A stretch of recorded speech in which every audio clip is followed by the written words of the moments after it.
Welcome to the One Year Bible, March 24. The Old Testament reading, Deuteronomy chapter 2, verse 1 through chapter 3, verse 29. Then we turned around and headed back across the wilderness toward the Red Sea, just as the Lord had instructed me, and we wandered around in the region of Mount Seir for a long time.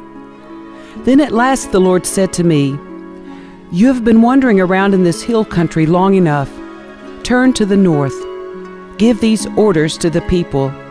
You will pass through the country belonging to your relatives, the Edomites, the descendants of Esau, who live in Seir. The Edomites will feel threatened, so be careful. Do not bother them, for I have given them all the hill country around Mount Seir as their property. And I will not give you even 1 square foot of their land. If you need food to eat or water to drink, pay them for it. For the Lord your God has blessed you in everything you have done. He has watched your every step through this great wilderness. During these 40 years, the Lord your God has been with you, and you have lacked nothing." So we bypassed the territory of our relatives, the descendants of Esau, who live in Seir. We avoided the road through the Arabah Valley that comes up from Elath and Ezion-Geber. Then as we turned north along the desert route through Moab, the Lord warned us, "Do not bother the Moabites, the descendants of Lot, or start a war with them. I have given them Ar as their property, and I will not give you any of their land." A race of giants called the Emites had once lived in the area of Ar. They were as strong and numerous and tall as the Anakites, another race of giants. Both the Emites and the Anakites are also known as the Rephaites, though the Moabites call them Emites. In earlier times, the Horites had lived in Seir, but they were driven out and displaced by the descendants of Esau, just as Israel drove out the people of Canaan when the Lord gave Israel their land. Moses continued, "Then the Lord said to us, 'Get moving, cross the Zered brook.' So we crossed the brook. 38 years passed from the time we first left Kadesh Barnea until we finally crossed the Zered brook. By then, all the men old enough to fight in battle had died in the wilderness, as the Lord had vowed would happen. The Lord struck them down until they had all been eliminated from the community. When all the men of fighting age had died, the Lord said to me, 'Today you will cross the border of Moab at Ar, and enter the land of the Ammonites, the descendants of Lot. But do not bother them or start a war with them.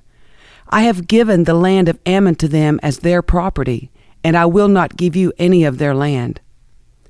That area was once considered the land of the Rephaites, who had lived there, though the Ammonites called them Zamzumites. They were also as strong and numerous and tall as the Anakites. But the Lord destroyed them so the Ammonites could occupy their land. He had done the same thing for the descendants of Esau who lived in Seir, for he had destroyed the Horites so they could settle there in their place.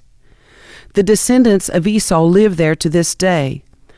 A similar thing happened when the Caphtorites from Crete invaded and destroyed the Avites, who had lived in villages in the area of Gaza." Moses continued, "Then the Lord said, 'Now get moving, cross the Arnon Gorge. Look, I will hand over to you Sihon the Amorite, king of Heshbon, and I will give you his land. Attack him and begin to occupy the land. Beginning today, I will make people throughout the earth terrified because of you. When they hear reports about you, they will tremble with dread and fear."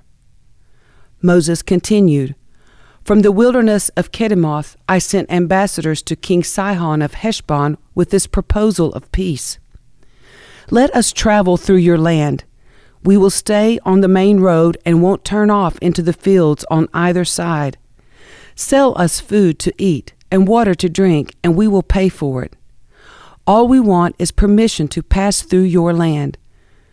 The descendants of Esau who live in Seir allowed us to go through their country, and so did the Moabites who live in Ar. Let us pass through until we cross the Jordan into the land the Lord our God is giving us." But King Sihon of Heshbon refused to allow us to pass through, because the Lord your God made Sihon stubborn and defiant, so he could help you defeat him, as he has now done. Then the Lord said to me, "Look, I have begun to hand King Sihon and his land over to you. Begin now to conquer and occupy his land." Then King Sihon declared war on us and mobilized his forces at Jahaz. But the Lord our God handed him over to us, and we crushed him, his sons, and all his people. We conquered all his towns and completely destroyed everyone, men, women, and children. Not a single person was spared. We took all the livestock as plunder for ourselves, along with anything of value from the towns we ransacked. The Lord our God also helped us conquer Aror on the edge of the Arnon Gorge, and the town in the gorge, and the whole area as far as Gilead. No town had walls too strong for us. However, we avoided the land of the Ammonites, all along the Jabbok River, and the towns in the hill country, all the places the Lord our God had commanded us to leave alone. Next we turned and headed for the land of Bashan, where King Og and his entire army attacked us at Edrei. But the Lord told me, "Do not be afraid of him, for I have given you victory over Og and his entire army, and I will give you all his land. Treat him just as you treated King Sihon of the Amorites, who ruled in Heshbon." So the Lord our God handed King Og and all his people over to us, and we killed them all. Not a single person survived. We conquered all 60 of his towns, the entire Argob region in his kingdom of Bashan. Not a single town escaped our conquest. These towns were all fortified with high walls and barred gates. We also took many unwalled villages at the same time. We completely destroyed the kingdom of Bashan, just as we had destroyed King Sihon of Heshbon. We destroyed all the people in every town we conquered, men, women, and children alike. But we kept all the livestock for ourselves and took plunder from all the towns. So we took the land of the 2 Amorite kings east of the Jordan River, all the way from the Arnon Gorge to Mount Hermon.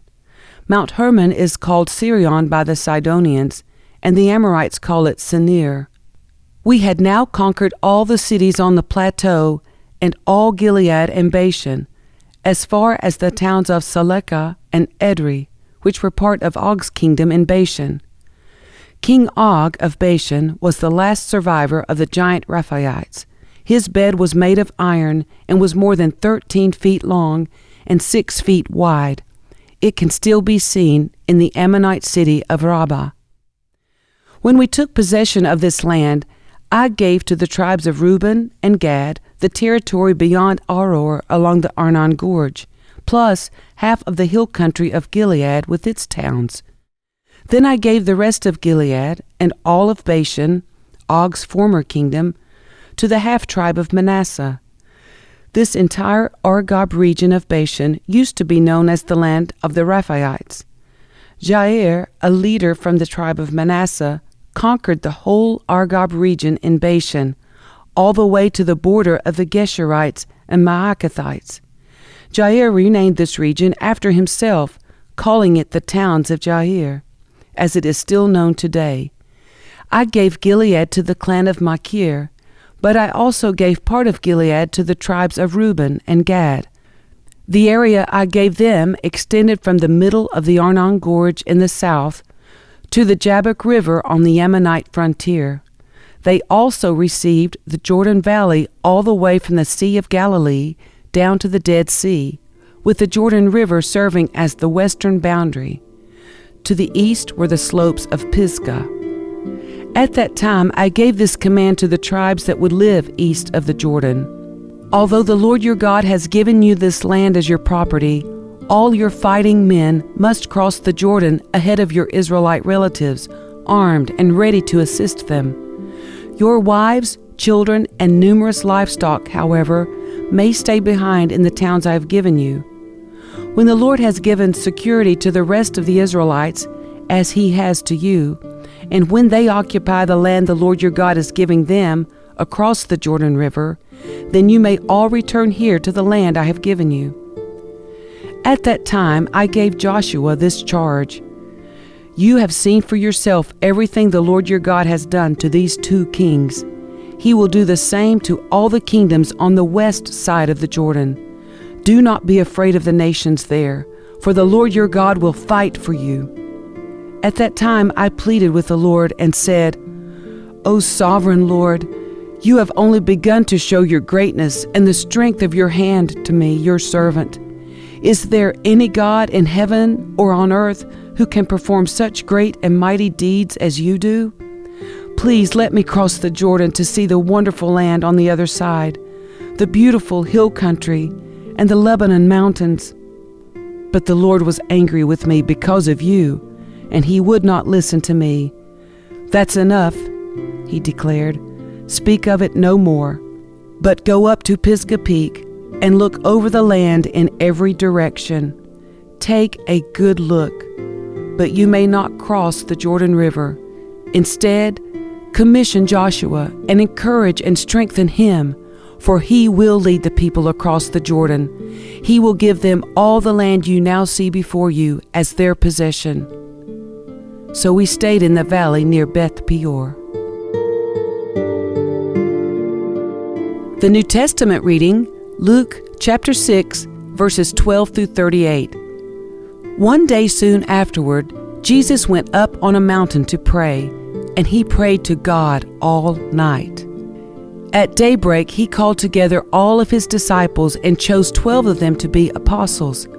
Here are their names: Simon, whom He named Peter; Andrew, Peter's brother; James, John, Philip, Bartholomew, Matthew, Thomas, James, son of Alphaeus, Simon, who was called the Zealot, Judas, son of James, Judas Iscariot, who later betrayed Him. When they came down from the mountain, the disciples stood with Jesus on a large level area, surrounded by many of His followers and by the crowds. There were people from all over Judea and from Jerusalem and from as far north as the sea coasts of Tyre and Sidon. They had come to hear Him and to be healed of their diseases, and those troubled by evil spirits were healed. Everyone tried to touch Him because healing power went out from Him, and He healed everyone. Then Jesus turned to His disciples and said, God blesses you who are poor, for the kingdom of God is yours. God blesses you who are hungry now, for you will be satisfied. God blesses you who weep now, for in due time you will laugh. What blessings await you when people hate you and exclude you and mock you and curse you as evil because you follow the Son of Man. When that happens, be happy. Yes, leap for joy, for a great reward awaits you in heaven. And remember, their ancestors treated the ancient prophets that same way. What sorrow awaits you who are rich, for you have your only happiness now. What sorrow awaits you who are fat and prosperous now, for a time of awful hunger awaits you. What sorrow awaits you who laugh now, for your laughing will turn to mourning and sorrow. What sorrow awaits you who are praised by the crowds, for their ancestors also praised false prophets. But to you who are willing to listen, I say, love your enemies. Do good to those who hate you. Bless those who curse you. Pray for those who hurt you. If someone slaps you on one cheek, offer the other cheek also. If someone demands your coat, offer your shirt also. Give to anyone who asks, and when things are taken away from you, don't try to get them back. Do to others as you would like them to do to you. If you love only those who love you, Why should you get credit for that? Even sinners love those who love them.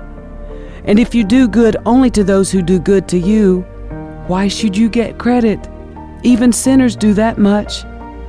And if you lend money only to those who can repay you, why should you get credit? Even sinners will lend to other sinners for a full return. Love your enemies. Do good to them. Lend to them without expecting to be repaid. Then your reward from heaven will be very great, and you will truly be acting as children of the Most High, for He is kind to those who are unthankful and wicked. You must be compassionate, just as your Father is compassionate. Do not judge others, and you will not be judged. Do not condemn others, or it will all come back against you. Forgive others, and you will be forgiven. Give, and you will receive. Your gift will return to you in full, pressed down, shaken together to make room for more, running over and poured into your lap. The amount you give will determine the amount you get back. Psalm 67, verses 1 through 7. May God be merciful and bless us. May His face smile with favor on us. May your ways be known throughout the earth, your saving power among people everywhere. May the nations praise you, O God. Yes, may all the nations praise you. Let the whole world sing for joy, because you govern the nations with justice and guide the people of the whole world. May the nations praise you, O God. Yes, may all the nations praise you. Then the earth will yield its harvests, and God, our God, will richly bless us. Yes, God will bless us, and people all over the world will fear Him. Proverbs 11, verse 27. If you search for good, you will find favor. But if you search for evil, it will find you.